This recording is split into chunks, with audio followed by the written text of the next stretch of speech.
తెలుగు రాష్ట్రాల ముఖ్యమంత్రులు అవినీతిని పక్కన పెట్టి పాలన చేయమని సంచలన కమెంట్ చేస్తున్నారు కేఏ పాల్. సో ప్రజా శాంతి పార్టీ నుంచి ఆయన ఏం చెప్పదలుచుకున్నారు, ఆయనతో అడిగి తెలుసుకునే ప్రయత్నం చేద్దాం. సార్ నమస్తే. ఈరోజు తెలుగు రాష్ట్రాల ముఖ్యమంత్రులను అవినీతి పక్కన పెట్టమంటున్నారు. ఎందుకు సార్ ఈ ఇంత పెద్ద సంచలన కామెంట్ చేయడానికి రీజన్స్? అది కాదు, అది అందరికీ తెలిసిందే. తెలంగాణ 10 లక్షల కోట్ల అప్పు, ఆంధ్ర 13 ఎన్నో లక్షల కోట్ల అప్పు, నిరుద్యోగులకు ఉద్యోగాలు లేవు, వృత్తి లేదు, రైతుల ఆత్మహత్యలు ఎక్కువైపోయాయి, భూదోపిడీలు ఎక్కువైపోయాయి, మహిళలు రేప్స్ ఎక్కువైపోయాయి, కోర్టులు నేను వేసిన పిల్స్కి సరిగ్గా స్పందించట్లేదు తెలంగాణ హైకోర్టు. రేప్ కేసు విషయంలో, హైడ్రా విషయంలో ముఖ్యమంత్రులు అవినీతి మాని నీతి ప్రయాణం చేస్తే నేను కూడా మద్దతు ఇస్తానని. అంటే అవినీతి అంటే భూములు దోచుకుంటున్నారు, అమ్మేస్తున్నారు, లక్షల కోట్లు సంపాదించుకుంటున్నారు, బినామీలకి కబ్జాలు చేస్తున్నారు. మేము అధికారంలోకి వస్తే అరెస్ట్ చేస్తా ఉన్న వాళ్ళు చేయట్లేదు, ఇన్వెస్టిగేషన్ చేయట్లేదు, ఎవరు దోపిడీలో వాళ్ళు బిజీగా ఉన్నారని అందరికీ తెలుసు. సో దాని కొరకు సరైన టైం వస్తుంది, సరైన పోరాటం చేస్తాను. God bless you. సార్ కంప్లీట్గా మెయిన్ స్ట్రీమ్ అన్నీ కూడా ఆల్మోస్ట్ అమ్ముడు పోయాయి అన్నారు. మీరు వేసినటువంటి తప్పుడు వార్తల మీద మీరు వేసినటువంటి కేసులు ఎక్కడి వరకు వచ్చాయి? అవి ఆల్రెడీ నేను మాట్లాడాను, దానికి కామెంటు 30 రోజులు టైం ఇచ్చాను. దేవుడు వాళ్ళు మార్చాలని. నాకు ఎప్పుడు మీడియా 90% 99% నీతే చేస్తారు. ఒక్కసారి మిస్టేక్ చేశారు కనుక వార్నింగ్ ఇచ్చాను. ప్రజాశాంతి పార్టీ ప్రజల పార్టీ, అందుకనే గద్దరన్న లాంటి వాళ్ళు, ఇప్పుడు ప్రభాకర్ లాంటి వారు, ఐఏఎస్ దానమయ్య ఐఏఎస్, మా రోషా లాంటి వారు, డీజీపీ ఫార్మర్ ఎంపీ షాంగ్లియానా గారు లాంటి వారు బెంగళూరు, 120 మంది పెద్ద నాయకులు ప్రజాశాంతి పార్టీలో జాయిన్ అయి నడుపుతున్నారు. ఇంకా ఒక 50 మంది ఎక్స్ఎమ్మెల్యేలు మినిస్టర్లు జాయిన్ అవడానికి సిద్ధంగా ఉన్నారు. సో ఒక 3 నెలల్లో మరలా మీరు మార్పులు చూస్తారు. Thank you. 3 నుంచి 6 నెలల్లో. God bless you. సో తెలంగాణలో అట్లాగే ఏపీలో ఉన్నటువంటి మెయిన్ స్ట్రీమ్ మీడియా కూడా కంప్లీట్గా ఆయన మీద తప్పుడు వార్తలు అయితే ప్రచారం చేశారు. సో దాన్ని తప్పుపడుతూ ఆయన కోర్టులను కూడా ఆశ్రయించారు. ఆ కేసులు అనేది నడుస్తున్నాయి. ఖచ్చితంగా ఈ మెయిన్ స్ట్రీమ్ మీడియాను అయితే ఇట్లాంటి తప్పుడు వార్తలు చేస్తే నేను ఊరుకునేది లేదు, న్యాయ పోరాటం చేస్తా అంటున్నారు. దాంతోపాటు ఇప్పుడున్నటువంటి తెలంగాణ అట్లాగే ఏపీ ముఖ్యమంత్రులకు హెచ్చరికను జారీ చేస్తున్నారు. అవినీతిని పక్కన పెట్టి సో పాలన చేయమని సూచిస్తున్నారు. సో ఇప్పుడు జరుగుతుందంతా అవినీతి పాలన. సో చంద్రబాబుకి సో రేవంత్ రెడ్డి శిష్యుడు అని అందరికీ తెలిసిన విషయమే. అయినప్పటికీ కూడా తెలంగాణకు ముఖ్యమంత్రి రేవంత్ రెడ్డా లేదంటే చంద్రబాబు అన్న క్వశ్చన్ అందరిలోనూ రేజ్ అవుతుంది. ఆ విధంగా కాకుండా పాలన అడ్మినిస్ట్రేషన్ని ఏవైతే 6 గ్యారెంటీలు 420 హామీలని తెలంగాణ రాష్ట్రంలో ప్రజా పాలన అంటూ అధికారంలోకి వచ్చినటువంటి కాంగ్రెస్ పార్టీ పాలన గాడిన పెట్టాల్సిన అవసరం ఎంతైనా ఉంది. లేదంటే ఖచ్చితంగా నేను న్యాయ పోరాటం చేస్తా అన్న హెచ్చరికలు అయితే ఇరు రాష్ట్రాల ముఖ్యమంత్రులకు కేఏ పాల్ ఇస్తున్నటువంటి మాట. కెమెరా పర్సన్ ఉమేష్తో హరిత, తెలంగాణ ఫోకస్. ఈరోజు దాదాపు 90 గంటల తరువాత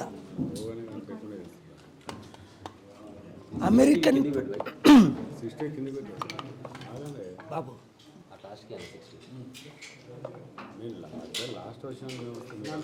ఈరోజు అమెరికన్ ప్రెసిడెంట్ అధ్యక్షుడు డొనాల్డ్ ట్రంప్ వెనజువెలా అనే దేశం మీద దాడి చేసి 116 మందిని చంపి ఆ దేశ అధ్యక్షుడిని అలాగుండండి, మీరు మాట్లాడకండి దయచేసి. ఈరోజు ఈ ప్రెస్ మీట్కి కారణం ఏమిటంటే అమెరికా అధ్యక్షుడైన ప్రెసిడెంట్ డొనాల్డ్ ట్రంప్ నా మిత్రుడు 30 సంవత్సరాల నుండి చట్ట విరుద్ధంగా, అమెరికా చట్ట విరుద్ధంగా, యుఎన్ చార్టర్ విరుద్ధంగా ఇంటర్నేషనల్ వార్ క్రైమ్ చేసి వెనజువెలా అనే ప్రెసిడెంట్ని దాడి చేసి 116 మందిని చంపి కిడ్నాప్ చేసి ఎత్తుకొచ్చి అమెరికా దేశంలో న్యూయార్క్లో ఆయన్ని పెట్టారు. దాన్ని నేను తీవ్రంగా ఖండిస్తున్నాను, తప్పుని తప్పుగానే. అయితే 90 గంటలు ఎందుకు పట్టింది? ఎప్పుడూ అందరికంటే ముందు ఖండించే నేను, ట్రంప్ కొడుకు, కొంతమంది లీడర్సు ఈ సబ్జెక్టు గురించి నన్ను మాట్లాడొద్దని, నా లీడర్సు అందులో 172 మంది డిసెంబర్ 30, 31 ట్రంప్ జనరల్ కూడా ఆ మీటింగ్కి హాజరయ్యారు. వారం రోజుల క్రిందట నేను ప్రార్థించాను, ప్రభువా ఇది తప్పు, ఇలాంటి దాడి చేసింది కాకుండా మెక్సికోలో దాడి చేస్తాను, క్యూబాను దాడి చేస్తాను, ఇరాన్ దాడి చేస్తాను, గాజాను దాడి చేస్తాను అని ఈ 3 రోజులు రెచ్చిపోతున్నాడు, పిచ్చి కుక్క కరిసినట్టు. ట్రంప్కి నేను పర్సనల్గా మెసేజ్ పెట్టాను, కాల్ చేయలేదు. 72 గంటలు టైం ఇచ్చాను, కాల్ చేయలేదు. వాళ్ళ ఫ్రెండ్స్ అడ్వైజర్స్ కాల్ చేశారు. అంటే నీకు అంత గర్వమా? 2 సార్లు నేను ఇంపీచ్ చేయించా. Save America and the world from Trump అని అమెజాన్లో గూగుల్ చేసి చదవండి. నీకు కరోనా వస్తుందని రాశాను ఫిబ్రవరి 24, 2020లో. నువ్వు ఓడిపోతావన్నాను, నువ్వు ఇంపీచ్ అవుతావన్నాను, నువ్వు జైలుకి వెళ్తావన్నాను, అరెస్ట్ అవుతావన్నాను. 4 2020లోనే అయిపోయి. నేను ఫిబ్రవరి 24, 2020లో ఆయన న్యూఢిల్లీలో ఉంటుండగా కేజ్రీవాల్ని ఇన్సల్ట్ చేసినప్పుడు, కేజ్రీవాల్ గారు హోమ్ మినిస్టర్ జితేంద్ర సింగ్ నాకు కాల్ చేసినప్పుడు, అయ్యా ట్రంప్ వైఫ్ మా స్కూల్స్కి వస్తుంది, మేము ముఖ్యమంత్రి, మమ్మల్ని తీసుకోవట్లేదు, రానివ్వట్లేదు అంటే ట్రంప్తో మాట్లాడా. 5 నిమిషాలు కేజ్రీవాల్ని రానిచ్చా. అప్పుడు నేను ఇంకో మాట అన్నా, నువ్వు హిందువులు, ముస్లింలు, క్రిస్టియన్స్ ముఖ్యంగా దాడులు జరుగుతుంటే మోదీని ఎందుకు ఖండించట్లేదు? ఖండించమన్నా. సౌదీ అరేబియన్ లీడరు ఒక జర్నలిస్ట్ని ముక్కలు చేసేశాడు. నీ సిఐఏ రిపోర్ట్ ఉంది. ఒక న్యూస్ రిపోర్టర్, పెద్ద వాషింగ్టన్ పోస్ట్ జర్నలిస్ట్ని, కసోజీని ముక్కలు చేసి బ్యాగుల్లో పంపాడు టర్కీ నుంచి. చెప్పకూడని చెప్తున్నాను, ఎప్పుడు చెప్పకూడని. నువ్వు ఎందుకు ఖండించలేదు ఒక ప్రెసిడెంట్ ట్రంప్గా? సరికదా, బిలియన్స్ ఆఫ్ డాలర్స్ తీసుకొని ట్రిలియన్స్ ఆఫ్ డాలర్స్ ఇన్వెస్ట్ చేయించి నీ అల్లుడు పాకెట్లో డబ్బులు పెట్టి నీ కూతురికి 100 మిలియన్ అదే MBS ఆ సౌదీ క్రౌన్ ప్రిన్స్ ఇస్తే నువ్వు నోరు మూసుకొని ఊరుకుంటావా? నాకు బిలియన్స్ ఇచ్చారే, తీసుకోలేదే అని ట్రంప్ పాపం ఆకాశాన్ని అంటుకుంది.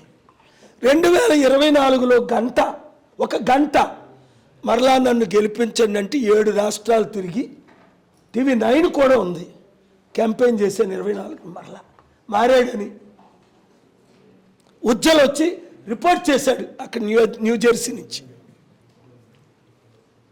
మరలా నువ్వు కుక్కతోక వంకరలాగా మరలా నేను ప్రపంచాన్ని ఆక్యుపై చేస్తాను అంటే చైనా ఊరుకుంటుందా? రష్యా ఊరుకుంటుందా? ఇరాన్ ఊరుకుంటుందా?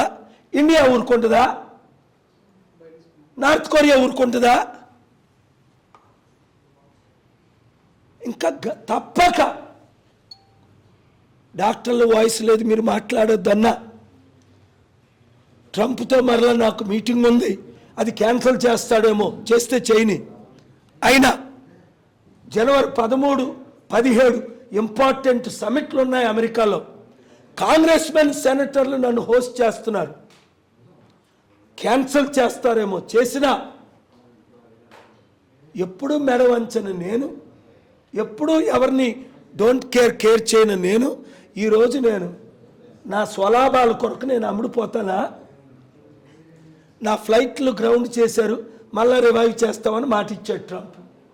ఇప్పుడు మళ్ళీ గ్రౌండ్ చేయొచ్చు. అయితే కారులో తిరుగుతా, బస్సులో తిరుగుతా, అందరిలాగే ఫ్లైట్లో తిరుగుతా. కానీ లక్షల మందిని, కోట్ల మందినితో మూడవ ప్రపంచ యుద్ధం ద్వారా నేను చంపేస్తానంటే బ్రతికుంటుండగా నా నోరు ఎవరు మూయించలేరు. అందుకనే అన్ని పార్టీలు కాదని గద్దరన్న ప్రజాశాంతి పార్టీలో చేరారు. అప్పుడే 2007లోనే నా మిత్రుడు అద్దంకి దయాకర్కే మంచి ట్రైనింగ్ ఇచ్చిన leader Prabhakar, schedule tribe leader, దేశంలో లీడరు, ప్రజాశాంతి పార్టీని ముందుకు తీసుకెళ్ళాడు. ఎవరికి అమ్ముడు పోకుండా ఎన్నో ఆఫర్లు ఇచ్చారు రాజశేఖర రెడ్డి గారు. ఈయనకి ఎంతోమంది పెద్ద లీడరు, వేల మంది ఫాలోయింగ్ ఉన్న లీడరు. నేను అమ్ముడు పోను. గద్దరన్న అమ్ముడు పోలేదు, ప్రభాకర్ అమ్ముడు పోలేదు, IPS IAS Danamayya Rosaiah DGP సాంగ్లియానాలు అమ్ముడు పోలే. ప్రజాశాంతి పార్టీని గెలిపించండి, ప్రభాకర్తో చేతులు కలపండి, యూత్ కమిటీలు వేయండి. 2 తెలుగు రాష్ట్రాల్లో మార్పుని తీసుకొచ్చి ప్రజాశాంతి పార్టీని గెలిపిద్దాం. Thank you very much.